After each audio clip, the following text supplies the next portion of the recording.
problem solvers. In our first episode, we told how The Strangest Secret became the first ever spoken word recording to sell over 1 million copies and to earn Earl Nightingale a gold record.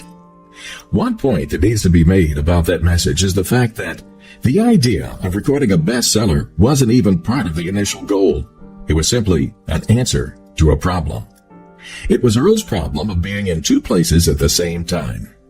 Problems produce great ideas, and ideas are the foundation of all success. And the good news is that ideas are free.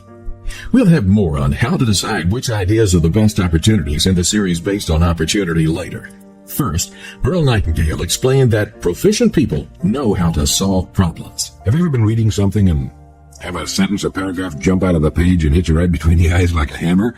But here's a sentence I ran across some time back that stopped me. There's nothing particularly unusual or profound about it. Maybe it won't affect you at all, but it did me. It was written by a man named Robert Seashore, chairman of the Department of Psychology, Northwestern University. And here it is, quote, "The happiest people are not the people without problems. They are the people who know how to solve their problems." End of quote. Now that's the kind of sentence that really starts me going. People who seem to spend most of their time hanging onto the short end of the stick will tell you that it's because of their problems. Now successful people have the same identical problems. But instead of complaining about them, or if they do complain about them, at least they solve them. So the problem isn't problems. I wonder how many millions of people have sat in the desk, kicking their feet up and down and waving their arms, all because they've got problems they think are standing between them and the things they want, and the things they want to do, without realizing that problems are universal, and don't pick out any one person, but distribute themselves without favor all over the world. So it all boils down to a matter not of problems at all, but of people. And that's what it always comes back to. There are several ways of trying to solve problems, but two main ways. The first is the hectic or panic method. Some people want to solve their problems so fast they just jump at the first thing that pops into their minds without considering it very much. Like a bird knocking himself against a pane of glass, they fly around in circles. When one thing won't work, they try another, and this is the trial and error method. Sometimes it works, particularly if the problem is simple. But more often than not, this is the long way around. It generally results in a lot of wasted time, a lot of worry, and sleepless nights. The experts claim that it's possible to learn a definite system of problem solving that'll fit most problem situations. Instead of jumping from one thing to another, think through each solution to its possible outcome before you do anything about it. In other words, the solution is mentally thought through all the way to its possible conclusion before it's tried. There are 6 steps. 1. Write your problem on paper. 2. List the obstacles standing in the way of solving it. 3. List the assets in favor of your solving the problem. 4. List as many possible solutions as you can think of and take your time on this. 5. Try to figure out the results of each solution. And 6. Choose the solution that seems best to you and then put it into action. And stay with it long enough for it to work or prove that it won't. If it finally doesn't, you choose another possible solution. This is the scientific way to solve problems. Without problems, there would be no progress.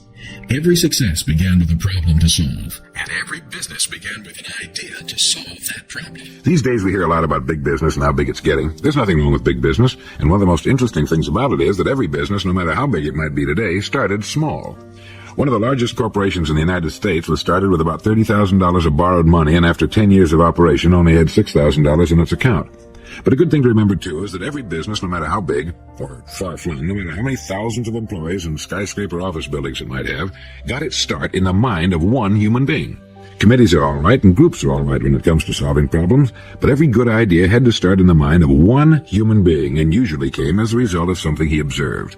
You could start a business of your own this year, which in 20 or 30 years could be a big, far-flung business, too. These people who tell you all the good businesses are taken, or that there aren't any opportunities anymore, are full of hot air. And I have to admit that there are quite a few of them running around. They make you want to come up with Shakespeare's classic line, "He jests at scars that never felt a wound." There are 6 words that lie at the root of any business success. Find a need and fill it. Now, the extent of your success will be determined by your ability to fill that need and by the need's importance. Anytime you see a business that's thriving and successful, you must realize that it is filling a need. If it weren't, it would just stop and close up shop. And the size of a business is controlled only by the number of people it serves. For example, a store that can accommodate 500 people must be larger than a business that can accommodate only 100. I know a man who made a really big business running a gas station. One day he was watching a customer and he noticed that while the man's car was being serviced, he just had to stand around and wait. He had money to spend and there were undoubtedly things he'd like to buy, things he needed if he could only see them. So my friend started adding these things, and he kept right on adding them until now he's had to add a big sporting goods store alongside of the now large and modern gas station. While your car is being serviced at his station, you can buy anything from a package of chewing gum to a $200 shotgun, or a boat and trailer, outboard motor, a box of chocolates for your wife. You can also cash a check anytime you feel like it, and he extends credit on everything.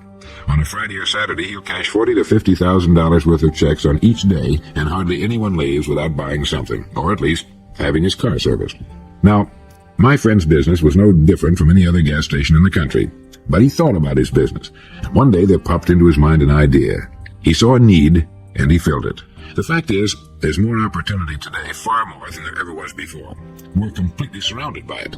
There's just one catch to it. We've got to be able to see it. A lot of people would like to try something better, but they're security conscious and worried. There's no way in the world to get to second base unless you take your foot off first. Getting on base wins games. It's not always the home runs. Becoming competent is a journey, a long list of experiences that makes you capable to stay on course for the long run to success. One of the most interesting things about people is that each one has to make a journey never before made by any human being on Earth. Do you ever think about that? The journey, or odyssey really, since it's usually a series of journeys, is the quest for himself. Since he's unlike any person who ever lived, his road must cover unexplored ground. I wonder how many people feel within themselves a restless energy, a great driving force that seeks expression, but who do not know or have not found the proper area or channel for its expression. They know, and rightly so, that there's something that it's meant for them to do, and that if they could find it, they would do it surpassingly well. They would find the perfect outlet for all their energies, talents, and abilities which are now dammed up within them. I suppose there are two possible courses of action for such a person. He can stay with what he's now doing, bank the fires that burn within him and hope they'll eventually cool and die, as I believe they will, or he can set out on the journey to find the world in which it was meant for him because of his aptitudes and abilities to live. For every person, there is an area in which he can excel. If you take a sheet of paper and starting at one edge begin to draw a horizontal line, as you get near the center of the page, draw a rounded hill above the plane, and then finish your line on the same plane on the page that it began. Now that hill can be said to represent your strongest area, the area of your greatest potential. Now some people work on the sides of the hill, some near the bottom, and probably millions on the flat plane below. The most fortunate people are those who have found expression at the highest point of that hill, right at the top where they can use their greatest strengths and, as a result, reap their greatest harvest. Now turn the page upside down. Instead of a hill rising above a plane, you have a canal, the cross-section of a canal. It reaches its greatest depth in the exact center, doesn't it? And it's here that you can sail the largest ship. As you near the edges, the water gets shallower, and only small craft can move safely there. The largest ships can sail anywhere in the world with ease and safety. The smaller craft must hug the shoreline. Each of us has, or is, the large ship, but we must find the channel in which we can reach our greatest depth, the right channel for us. This is the most exciting journey, the journey to find ourselves and our fulfillment as persons. When we've reached our destination, we'll know that we've arrived, for then we'll do with ease and ability things which to others will seem difficult, if not impossible. Instead of dreading our work or being bored by it, we'll find it interesting, challenging, and greatly rewarding. It'll be the work it is right for us to do. Since a journey to any place must begin where we now are, each of us is now on the road. We can stay where we are or follow it. It seems to me that a lifetime is far too short a period and too precious to be spent doing something a person doesn't like to do and for which he has little aptitude. Both the man and mankind are the losers. Being a problem solver requires skills to work with others. And competent people know how to admire others for their strengths. Well-adjusted people frankly admire others for their talents and abilities without feeling envious. In fact, they don't even bring themselves into comparison at all. They're happily resigned to the fact that they're not the best-looking, best-built, smartest, most talented, fastest, cleverest, funniest, most engaging people on earth. Without even thinking about it, they seem to know that every person is a potpourri of strengths and weaknesses inherited from all of his ancestors. No two of them were alike, but each one has a slightly different strong point with the standard collection of weaknesses. If we have knobby knees or big feet or an off-kilter figure, or have to wear glasses or fail to cause people of the opposite sex to tear at our clothes as we walk down the street, or can't do complicated mathematical equations in our heads, we still represent that which we've been given. The most intelligent and healthy thing we can do about it is to make best use of what we do have, and what we have is considerable. The experts say that each of us has deep reservoirs of ability, even genius, that we habitually fail to make use of. We fail to make use of our own private and individual talents because we're caught up in the absurd and impossible game of trying to be like other people who could no more be like us than we could be like them. We forget that other people feel inferior too. Since there's no one else on earth just like us, how can we be inferior? We are each of us one of a kind, defying rigid comparison by any measuring stick. On being a people person, you have two audiences, as Earl explained. If you want to make it on your own in your own organization, and most entrepreneurs do, then you must become a people person, whether you like the idea or not. You have two audiences that must like you and feel you have their interests at heart. One, your customers and prospects, and two, your employees. People do matter. People make all the difference in the world, and if they're not with you, you go out of business. It's people you're serving, and it's people you depend upon for a part of the money they earn each month. Now, they'll happily share it with you if you give them good service. If they feel important in your place of business or using your product or service, they don't care about the business school numbers. They're like flowers. They turn their faces and open their wallets and purses to the radiance of people who love and respect them enough to do business their way. People will make you rich or keep you broke, depending on the way you serve them. You should make up your mind at the outset, if you're planning to become a successful entrepreneur, that you're going to make people outside the organization and inside the organization your special concern. You can't lose money on a customer if you treat him or her the way he or she should be treated. Marshall Field used to receive a lot of kidding because of his policy of allowing merchandise to be returned if not completely satisfactory to the buyer. Women used to pretend to buy expensive fur coats, wear them for an important occasion, then return them for a full credit the following day. But when kidded about such things, Marshall Field used to request that the woman's account be sent up to show to his criticizing friend. Without fail, the woman was a good regular customer who bought many other things on her account. She was a good customer, and if she wanted to borrow a mink coat for an evening, so what? Chances are she'd talk her husband into buying one for her eventually. If not, she was still a good customer. It was his treatment of the customer that was largely responsible for Marshall Field's outstanding success. It's the same story at Neiman Marcus, Macy's, Magnums, and the rest. The customer is queen, or king, as the case may be. There's never an excuse on the part of management for a customer being mistreated in any way. It simply shows a lack of training. And the lack of training of employees is one of the greatest problems of American business. Not giving recognition to the customer is the worst offense anyone in business can commit.